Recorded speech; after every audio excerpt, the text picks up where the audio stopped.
بسم اللہ الرحمن الرحیم۔ صرف 5 منٹ کا مدرسہ قرآن و حدیث کی روشنی میں 163واں دن 13 جمادی الثانیہ۔ نمبر 1، اسلامی تاریخ۔ غزوہ تبوک۔ فتح مکہ کے بعد پورے عرب میں اسلامی دعوت و تبلیغ کی اصل حقیقت واضح ہو گئی اور لوگ اسلام میں جوک در جوک داخل ہونے لگے۔ ایسے موقع پر رومی حکومت نے اپنے لیے خطرہ محسوس کرتے ہوئے مدینہ پر حملے کا ارادہ کر لیا اور اس کی تیاریاں شروع کر دی۔ شام سے آنے والے ایک قافلے نے مسلمانوں کو اس کی اطلاع دی۔ روم کی سلطنت آدھی دنیا پر حکومت کرتی تھی اور اس زمانے میں سب سے بڑی طاقت شمار ہوتی تھی، اس لیے مسلمان بہت پریشان تھے۔ ایک طرف بے سر و سامانی کی حالت اور عرب کی سخت گرمی زوروں پر تھی اور دوسری طرف دور دراز کا سفر تھا، مگر خاموش بیٹھنا بھی کسی طرح مناسب نہیں تھا۔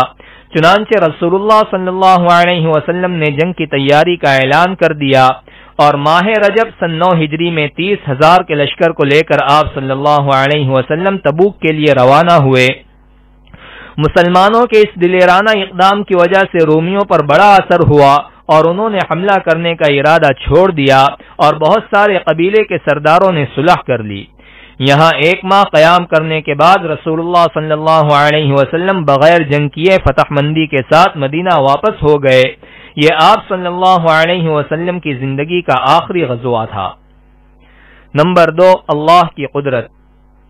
منہ میں رطوبت یعنی تھوک۔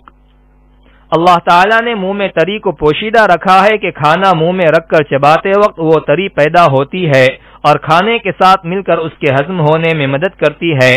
عام حالات میں وہ تری ہلکی رہتی ہے جس سے حلق تر رہے اور سوکھنے نہ پائے، ورنہ آدمی بات ہی نہ کر سکے۔ اگر تری بالکل نہ رہے اور منہ ایک دم سوکھا رہے تو دم گھٹنے لگے اور انسان زندہ نہ رہ سکے، اور اگر تری کھانے کے علاوہ بھی منہ میں پیدا ہوتی رہے تو بات کرنے میں دشواری ہو اور منہ کھولنا مشکل ہو جائے۔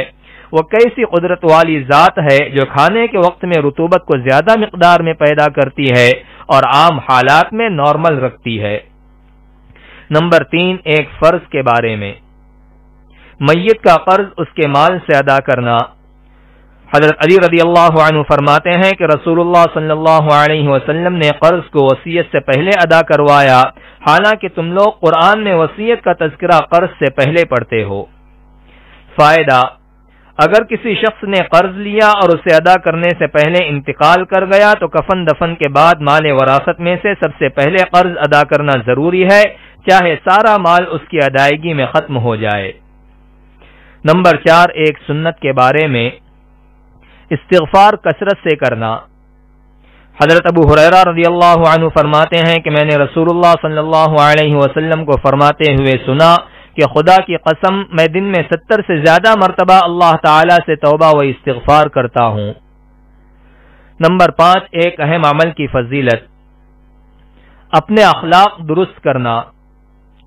رسول اللہ صلی اللہ علیہ وسلم نے فرمایا، کامیاب ہو گیا وہ آدمی جس نے اپنے دل کو ایمان کے لیے فارغ کر دیا اور اسے صحیح سالم رکھا اور اپنی زبان کو سچا بنایا، اپنے نفس کو نفس مطمئنہ اور اخلاق کو درست بنایا اور کانوں کو حق بات سننے کا اور آنکھوں کو اچھی چیزوں کو دیکھنے کا عادی بنایا۔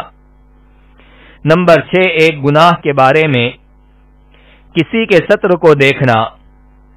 رسول اللہ صلی اللہ علیہ وسلم نے فرمایا، اللہ تعالی لعنت کرتے ہیں اس شخص پر جو جان بوجھ کر کسی کے ستر کو دیکھتا ہو، اور اس پر بھی لعنت ہے جو بلا عذر ستر دکھلاتا ہو۔ نمبر 7، دنیا کے بارے میں۔ مال جمع کرنے کا نقصان۔ رسول اللہ صلی اللہ علیہ وسلم نے فرمایا، تم مال و دولت جمع نہ کرو کیونکہ اس کی وجہ سے تم دنیا کی طرف مائل ہو جاؤ گے۔ نمبر 8، آخرت کے بارے میں۔ پرہیزگاروں کی نعمت۔ قرآن میں اللہ تعالیٰ فرماتا ہے، قیامت کے دن پرہیزگار لوگ جنت کے سایوں میں اور چشموں میں اور پسندیدہ میووں میں ہوں گے۔ ان سے کہا جائے گا، اپنے نیک اعمال کے بدلے میں خوب مزے سے کھاؤ پیو، ہم نیک لوگوں کو ایسا ہی بدلہ دیا کرتے ہیں۔ اس دن جھٹلانے والوں کے لیے بڑی خرابی ہوگی۔ نمبر 9، طب نبوی سے علاج۔ مسواک کے فوائد۔ رسول اللہ صلی اللہ علیہ وسلم نے فرمایا، مسواک منہ کی صفائی اور خدا کی رضامندی کا ذریعہ ہے۔ خلاصہ، علامہ ابن قیم رحمۃ اللہ علیہ مسواک کے فوائد میں لکھتے ہیں، یہ دانتوں میں چمک اور مسوڑوں میں مضبوطی پیدا کرتی ہے، اس سے منہ کی بدبو ختم ہو جاتی ہے اور دماغ پاک و صاف ہو جاتا ہے۔ یہ بلغم کو کاٹتی ہے، نگاہ کو تیز کرتی ہے اور آواز کو صاف کرتی ہے۔ نمبر 10، قرآن کی نصیحت۔ قرآن میں اللہ تعالیٰ فرماتا ہے، اے ایمان والو، اللہ تعالیٰ کا خوب ذکر کیا کرو اور صبح و شام اس کی پاکی بیان کیا کرو۔